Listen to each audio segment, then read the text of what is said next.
Hey Jack, the Big Adventure. Chapter 1. This is Jack. Today Jack is in a happy mood.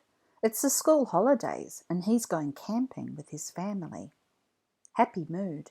Big smile, sleeping bag, favourite boots. Jack's parents pack the car. It is stuffed to the very top. Have we got everything? His dad asks. I think so, says his mum. What about the marshmallows? Jack asks. Yes, Jack's mum smiles. Don't worry, I wouldn't forget the marshmallows. Jack grins. Toasted marshmallows are his favourite camping treat. They drive a long way until they reach the campsite. It is next to the beach. Jack can hear the roar and crash of waves in the distance. Can we go for a swim? He begs. We can't wait to get into the water. Not just yet, his dad says. We have to put up the tent first. Jack helps his mum and dad put up the tent. It is very hard work, and Scraps definitely isn't helping. Jack's job is to hammer the pegs into the ground. Soon he is very hot and very sweaty. Finally, the tent is up. They sit in the shade and have a cool drink. Can we go to the beach now? Asks Jack. Please? Yes, Jack's dad says. Put your bathers on. I'll grab the towels. Soon everyone is ready. They walk along the path that winds through the scrub. Jack chases Scraps up a sand dune. When he sees the sea, he cheers. He can't wait to jump into the cool blue water. Jack and his dad splash in the waves while his mum reads a book. They throw a tennis ball for Scraps. He's a good swimmer, isn't he? Jack says. He sure is, Jack's dad says. Okay, time to get out now. Oh, can't I stay in for a bit longer? Jack asks. No, Jack, his dad says. The current here is very strong. It's dangerous to go in the water without an adult, okay? His dad adds. Okay, Jack sighs. They trudge up the sand to get dry. Jack's dad lies on his towel and closes his eyes. Jack's mum is dozing too. How boring, Jack thinks. How can they sleep when there is a whole beach to explore? Chapter 2. Can I go for a walk with Scraps? Jack asks. I don't know, Jack's mum says. I'd rather you stayed here. I'm not a little kid anymore, Mum, Jack says, and I'll have Scraps with me. All right, but don't go further than the rock pool, she says, and don't go into the water, his dad mumbles sleepily. I won't, says Jack. Jack wanders along the beach, picking up shells. Scraps chases seagulls. Soon they reach the rock pools. They are full of interesting things. Jack sees spiky black mussels, little brown crabs, and even an orange starfish. But then, in the distance, Jack sees something even more interesting. A small, dark cave in the cliff. Jack turns to look at his parents. They are still sleeping. The cave isn't much further than the rock pools, he thinks. I'm sure it's okay if I just take a quick peek. Jack and Scraps run up to the cave. Inside it is very cool and very quiet. The sea sounds 1,000,000 miles away. Wow, isn't this great? Jack says to Scraps.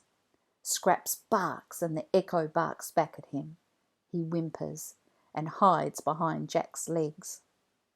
I thought you were braver than that, Jack giggles. Hey, let's pretend we're cavemen.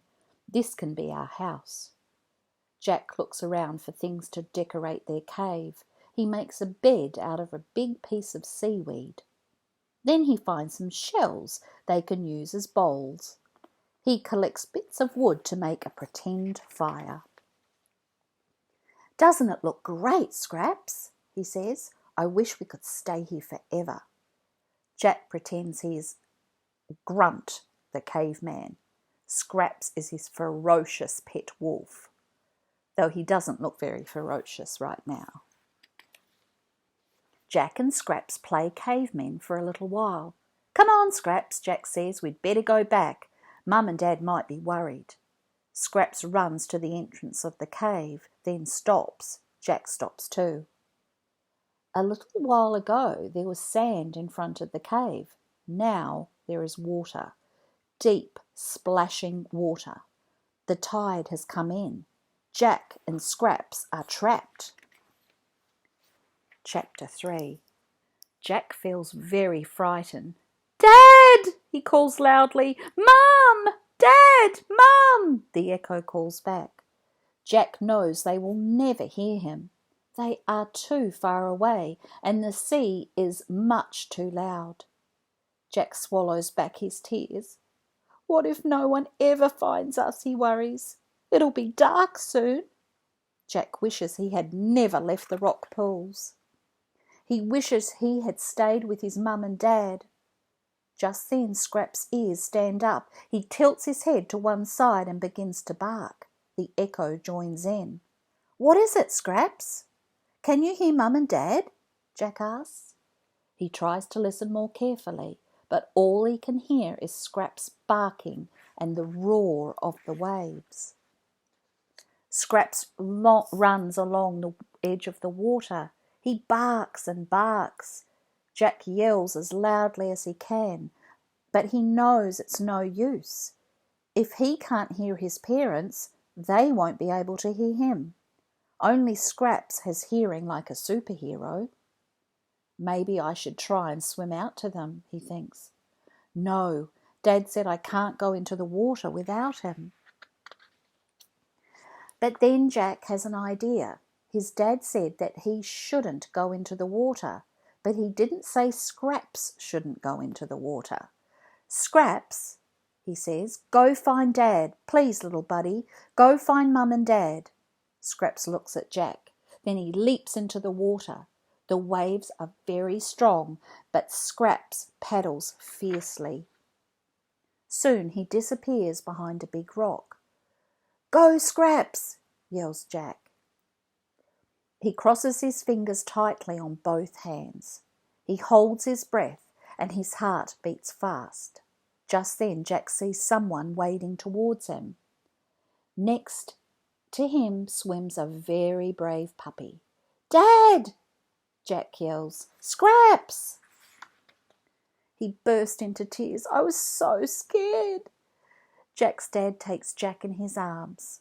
"We were scared too," he says angrily. "We looked for you everywhere. You should never have come this far without us." Jack hangs his head. "I know," he says. Big tears slide down his nose and drop to the ground. "It's okay," Jack's dad says. "I know you've learnt your lesson. The main thing is we found you." "Thanks to Scraps," Jack says, hugging his dog. "You are the bravest dog in the world. And you were good not to go into the water like I told you," Jack's dad says. "It's not very deep, but the current is strong." He lifts Jack up onto his shoulders. "Let's get back before it gets any deeper. I think it's time to go back to the campsite now." That evening Jack sits around the campfire with his mum and dad, toasting marshmallows. Scrap lies at his feet. He feels warm and happy and cosy. "It's fun to be adventurous explorer during the day," thinks Jack, "but at night I prefer to be just a kid."